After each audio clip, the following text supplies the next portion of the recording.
very obviously under intelligent control. And they would fly out of the Soviet sector in the Warsaw Pact toward the west in formation at a high rate of speed and at a very high altitude. And they would turn north over the English Channel, over the southern coast of England, and then they would disappear off of NATO radar over the Norwegian Sea. On that morning of 2nd February 1961, World War III almost began. The Soviets went on red alert. The NATO forces went on red alert. Everybody was, fingers on their triggers, thumbs poised above those red buttons. And World War III was just moments away. Within 20 minutes, it was all over. The objects flew, turned north, disappeared off radar. It was all over. After this event occurred, a British Air Marshal by the name of Sir Thomas Parte, who was a Deputy Supreme Allied Commander in Europe at that time. He was the deputy to my boss, General Lyman Wendesser, an American four-star general who was known as SACEUR, Supreme Allied Commander in Europe. Air Marshal Pike says, "I've had enough of this. These objects have been showing up regularly from time to time. And as I said, they almost triggered a war." Air Marshal Pike said, "We're going to have to come to terms and find out what the hell's going on here. I want to know." So he began a study. He initiated a study in SHAPE headquarters that was to last 3 years. They published it and they issued it in the summer of 1964 while I was there working in the war room. They titled it An Assessment, an evaluation of a possible military threat to Allied forces in Europe. So it had front-on pilot just couldn't learn very much about that. An assessment, an evaluation of a possible military threat to Allied forces in Europe. I was working in the war room one early morning around 2 or 3 o'clock, and as I jokingly used to refer to it, the coffee was too black to drink. We read all the newspapers, magazines. Many of you have heard military life is about 99% boredom, broken up with 1% of sheer terror. And that's the way it used to be, and that's the way it probably is used today.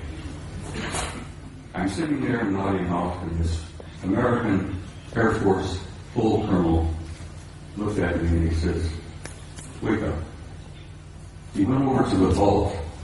The vault, in fact, was a walk-in safe. We opened the door and walked in, and we got classified documents in there. The colonel went over to the vault, the file, and pulled out this document and threw it on my desk, and he says, "Read that, that'll wake you up." Ladies and gentlemen, my life changed.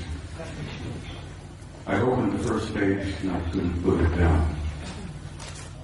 I read and read and read, and I read it every time I was on duty in the war room.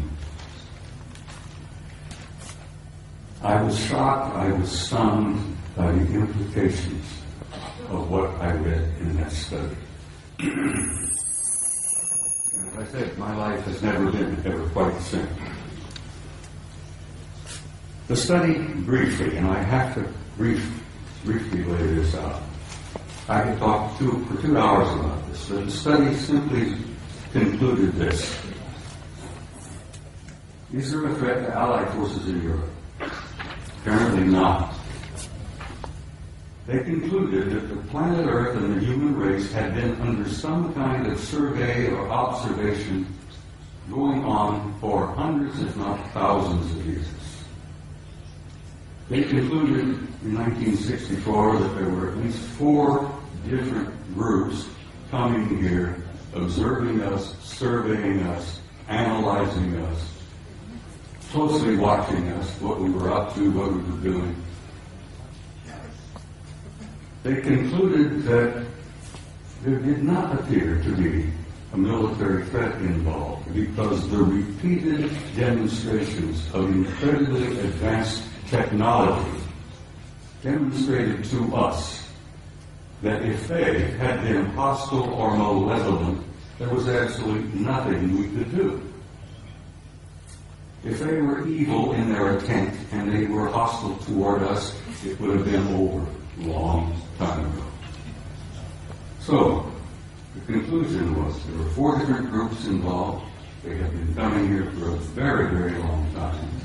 Apparently, they were not malevolent or hostile. The question was, what the hell are they doing here? Why are they here? And why are they interested in us?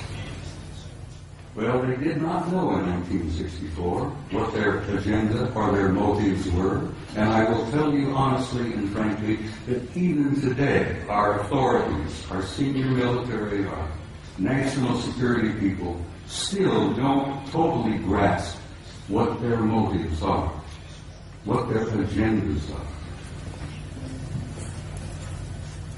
So this study in 1964 was simply a beginning for me. As I said, I was never quite the same again. I jokingly say I used to be a normal human being.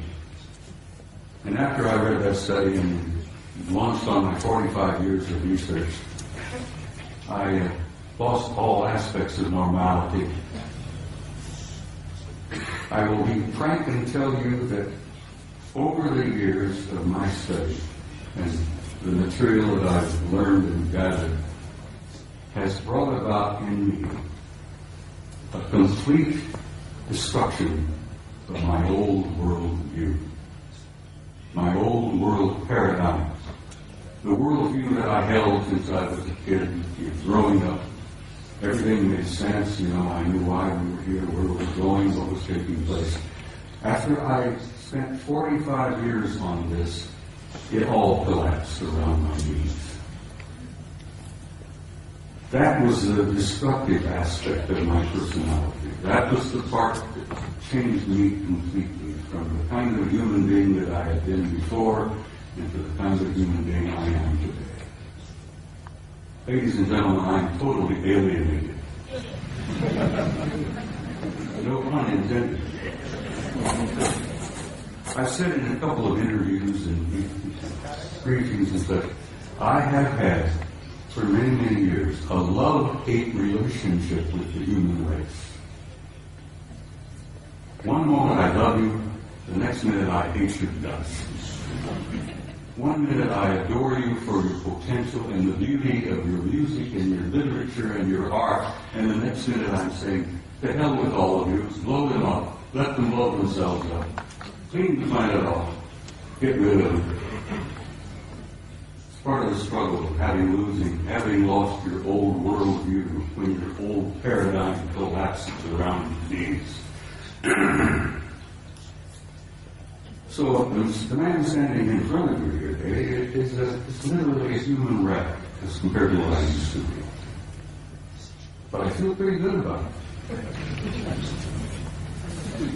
I lost all my old illusions.